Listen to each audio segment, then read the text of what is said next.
Yes, reka dutangire tubasuhuza kandi tubaha ikaze kuri updates.official.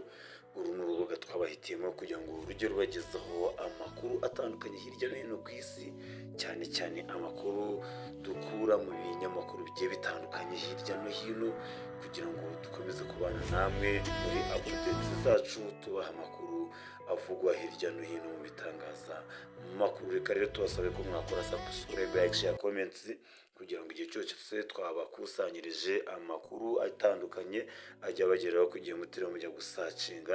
Dore amakuru twabateguriye kuri aya masaha, n'iki kirimo kuvugwa hirya no hino ku isi.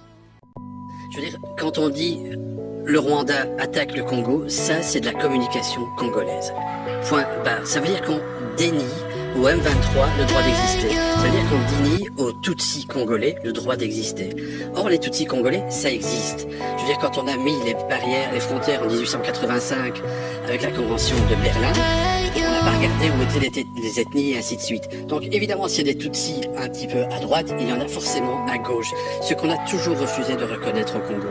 Donc, les Tutsis sont véritablement victimes de violences terribles. Il y en a à peu près 80 000 qui sont toujours dans des camps au Rwanda depuis. Iyo bavuga ngo u Rwanda ruteje intambara muri Congo, ibyo ni uburyo bwa Kinshasa bwo gutanga amakuru uko ibyifuzo byabo bibishaka.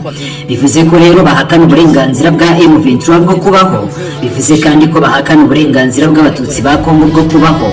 Nyamara abatutsi ba Congo barahari kandi n'abaturage ba nyabo ba Congo. Ndashaka kuvuga ku gihe cy'ishyirwaho ry'imipaka mu mwaka w'1885 ni mu nama ya Berlin. Nta wigeze yita ku moko yari ahari, ariko nanone byari bikwiriye. Nta gitangaza rero kuba hari abatutsi bari hakurya y'umupaka nk'uko hari n'abandi bari hakuno y'umupaka. Ibi ni ibintu ubutegetsi bwa Congo bwahisemo kwirengagiza kandi bazi ukuri neza. Ubu rero hari abatutsi bahohoterwa bikomeye, hari abatutsi ba Congo bagera ku 80,000 bamaze imyaka irenga 30 baba mu nkambi zo mu Rwanda z'impunzi. Hari n'abandi barenga 200,000 bari muri Uganda, muri Kenya ndetse n'ahandi. Ibyo rero ntabwo twakirwa tubishidikanyaho mu kuri kuzuye. Iyo rero M23 bavuga cyangwa se iyo abatutsi ba Congo bavuga bati dufite uburenganzira kandi turashaka kubaho iwacu, ndumva nge nta gitangaje kirimo kuko ni uburenganzira bwabo nk'abaturage ba Congo. Iyo rero Ububirigi bushyira ibihano kuri M23 bavuga ngo ubusugire bw'imipaka, ibyo bivuze iki? Bivuze ko igihugu cyagabweho igitero n'abanzi baturutse hanze. Nyamara M23 ni abanyekongo nubwo bafashwa n'igihugu cy'u Rwanda. M23 ni abanyekongo. Noneho rero kuba Kigali yifuza gukemura ikibazo cy'impunzi zimaze igihe kinini ku butaka bwayo, ndetse wenda bikaba byanayifasha kugena uko ibintu byagenda mu burasirazuba bwa Congo, ibyo ni ibintu byumvikana. Ariko kuvuga ngo M23 ngo ni igikoresho cyonyine cy'u Rwanda, ibyo ni ibinyoma. Ni uburyo bwo gutanga amakuru bubangamiye ukuri bwateguwe neza na leta ya Kinshasa.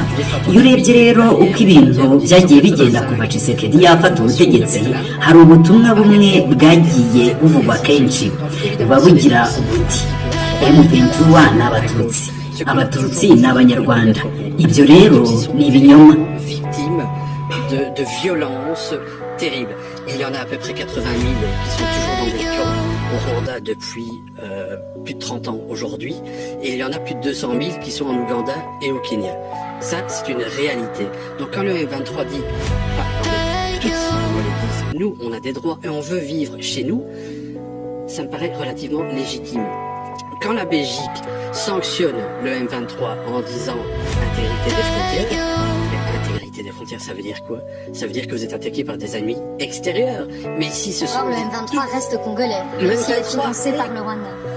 Le M23 est congolais. Que maintenant Kigali ait envie de se débarrasser de ces camps de réfugiés qui sont sur son territoire depuis un certain temps, et que ça l'arrange bien de aussi semer le trou dans l'Est, c'est une évidence. Mais dire que le M23 n'est que un suppôt du Rwanda, ça c'est faux, c'est de la communication qui était très très bien menée par Kinshasa. Si on regarde au fil des ans, depuis l'installation de M. Tshisekedi au pouvoir, on a cette petite musique qui intervient tout le temps, c'est-à-dire M23 égale Tutsi, Tutsi égale Rwanda. C'est faux. Nguko rero uko ibintu byifashe ni abazungu cyangwa se abo mu burengerazuba bw'isi n'abandi muri rusange bakomeje kugenda barushaho kumenya ukuri. Ni nyuma y'uko nyamara hashize igihe kirekire koko nk'uko bagiye babigarukaho bavuga ko M23 ari abanyarwanda.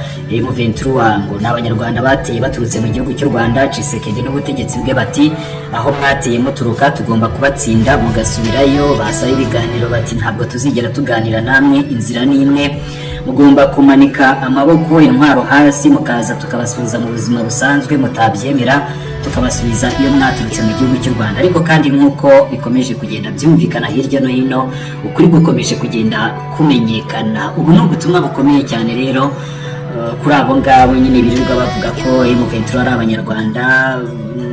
M23 ni umutwe w'u Rwanda ugamije kujya kwiba umutungo kamere. Ukuri rero gukomeje kugenda kumenyekana.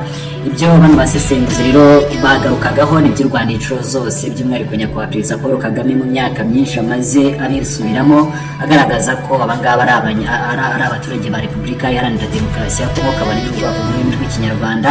Ariko kandi akagaragaza ko hari impunzi zigera ku bihumbi 100, nubwo wenda bano bavuze 80 ariko zirarenga ibihumbi 100. Kuri ubu baragera mu 130, ahubwo bari hano mu gihugu cy'u Rwanda. Ni ikibazo cyabo gikenewe gukemuka. Yagiye abigarukaho mu bihe bitandukanye nyakubahwa Perezida Paul Kagame. Kuri ubu rero abo mu burengerazuba bw'isi, abazungu ndetse n'abandi batangiye kumenya ukuri, kandi twizera ko n'ubundi mu minsi iri imbere tuzakomeza kugenda tubona n'andi makuru tutari tuzi. Tumaze iminsi tubona abanyamakuru benshi bazenguruka mu bice bigenzurwa na M23 banyomoza ibinyoma bya Kinshasa. Mu minsi iri imbere tuzabona n'ibindi. Hagati aho ngaho Minisitiri Olivier Nduhungirehe ni Minisitiri w'Ububanyi n'Amahanga n'Ubutwererane yagaragaje ko Ambasaderi w'Ubusuwisi yatewe ubwoba n'ubutegetsi bw'i Kinshasa. Byagenze bite? Reka nabyo bikomozeho ngana ku musozo. Ni Minisitiri w'Ububanyi n'Amahanga n'Ubutwererane Ambasaderi Olivier Nduhungirehe yagaragaje ko Ambasaderi w'Ubusuwisi muri Repubulika Iharanira Demokarasi ya Kongo yatewe ubwoba kugira ngo abogame. Ubu butumwa yabutanze ni nyuma y'uko itsinda ry'abambasaderi b'ibihugu bikoresha ururimi rw'igifaransa risabye umutwe witwaje intwaro wa M23 kuva mu bice byose byafashwe n'uwo mutwe ndetse no gusesa ubuyobozi bwose bwashyizweho na M23 ngo hagasubiraho ubuyobozi bwa leta ya Kinshasa, yaba bwa gisirikare cyangwa bwa gisivile. Ku munsi w'ejo twabigarutseho i Kinshasa niho habereye iyo nama. Ni muri iyo nama rero basohoye itangazo rwose ngo bahuriyeho bavuga ko M23 bahisemo guhagarika imirwano kuva mu bice. Olivier Nduhungirehe rero asobanuye ko ibyo byose ari ubwoba yatewe n'ab'i Kinshasa na cyane ko ariho aherereye.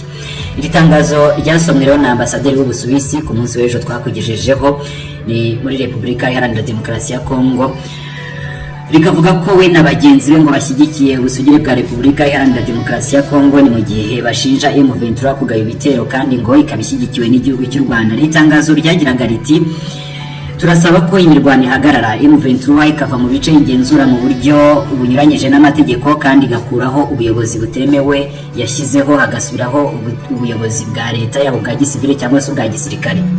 Minisitiri Nduhungirehe yatangaje ko Ambasaderi Saloti afite ubwoba, ashobora rero kuba ngo yaratewe ubwoba na Minisitiri w'Ubutabera wa Repubulika Iharanira Demokarasi ya Kongo Constant Mutamba cyangwa se Minisitiri w'Ububanyi n'Amahanga Therese Wagner Kayikwamba. Yagize ati ngiriye impuhwe rwose Ambasaderi w'Ubusuwisi, mbona ko afite ubwoba. Ntabwo nzi niba atewe ubwoba na Constant Mutamba cyangwa se Therese Kayikwamba Wagner, ariko rwose yasubiyemo ingingo za guverinoma ya Repubulika Iharanira Demokarasi ya Kongo uko zakabaye, nta kintu ahinduyemo. Minisitiri Nduhungirehe kandi yahishuye ko abahagarariye ibinyamakuru mpuzamahanga muri Repubulika Iharanira Demokarasi ya Kongo ngo bahora bamuhamagara bakamubwira ko abagirira ibanga kugira ngo Minisitiri w'itumanaho akaba n'umuvugizi wa guverinoma Patrick Muyaya ngadahita ako kanya bafatira ibihano. Kandi tukibutsa ko mu minsi yashize bimwe mu bitangazamakuru birimo nka Al Jazeera n'ibindi byarafunzwe bizira gusa ngo kuba byakoze inkuru igerageza cyangwa se yavuga kuri ku rugamba. Ni mu gihe Kinshasa ishaka kiteka bavuga ibinyoma, muvuge ko u Rwanda rwateye, muvuge ibi n'ibi. Iyo rero uramutse uhushije gato ukajya mu murongo Kinshasa idashaka, ako kanya ibinyamakuru byawe cyangwa se ikinyamakuru cyawe kigomba guhita gifungwa. Aha rero Olivier Nduhungirehe yavugaga ko hari abanyamakuru benshi bamuhamagara ariko kandi bakamusaba ko yagira ibanga rikomeye cyane kugira ngo badahita babirukana cyangwa se bakabafungira.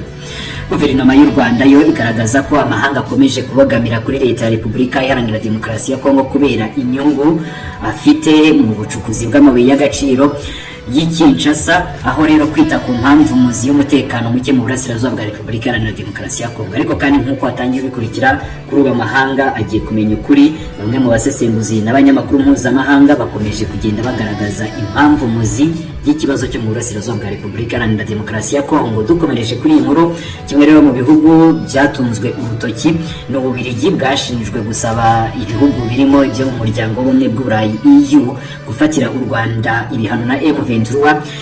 Bashinja u Rwanda rero na M23 ngo guhungabanya umutekano mu burasirazuba bwa Repubulika Iharanira Demokarasi ya Kongo. Guverinoma y'u Rwanda tariki ya 17 Werurwe yacanye umubano n'Ububiligi kubera rero imyitwarire igamije guhungabanya iterambere ryarwo. Yashimangiye ko nta ruhare u Rwanda rufite mu mutekano muke wo muri RDC. Umuyobozi w'urubuga nshingwanama rw'inararibonye Tito Rutaremara tariki ya 19 Werurwe yatangaje ubutumwa busabira u Rwanda ibihano.